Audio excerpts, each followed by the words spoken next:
ഇതൊരു റാഗി ദോശ ഇഡ്ഡലി മാവ് റെസിപ്പിയാണ്. അതിന് കുറച്ച് അരി, കുറച്ച് ഉഴുന്ന്, പിന്നെ കുറച്ച് റാഗി, നമ്മുടെ പനിക്കൂർക്ക അതിൻ്റെ ഗ്രെയിൻസ് ഉണ്ടായിരുന്നു, അതും കുറച്ച് മിക്സ് ചെയ്തിട്ട്, പിന്നെ കുറച്ച് ഉലുവയും കൂടെ മിക്സ് ചെയ്തിട്ട് ഞാൻ ഓവർ നൈറ്റ് അത് വെള്ളം ഒഴിച്ചിട്ട് കുതിർത്ത് വെച്ചു.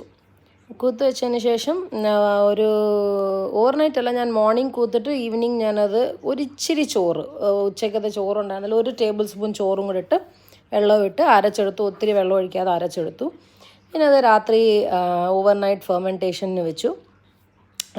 കുറച്ച് ഒരു 5 പേർക്കുള്ള മാവാണ് അരച്ചത്.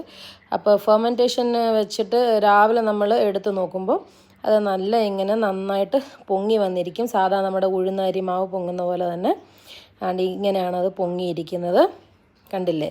പിന്നെ അതിനെ നന്നായിട്ട് ഇളക്കിയിട്ട് നമുക്ക് അപ്പം തന്നെ യൂസ് ചെയ്യാം, അല്ല പിന്നെ യൂസ് ചെയ്യാം. അപ്പോൾ ഫുൾ വീഡിയോ യൂട്യൂബിലുണ്ട്.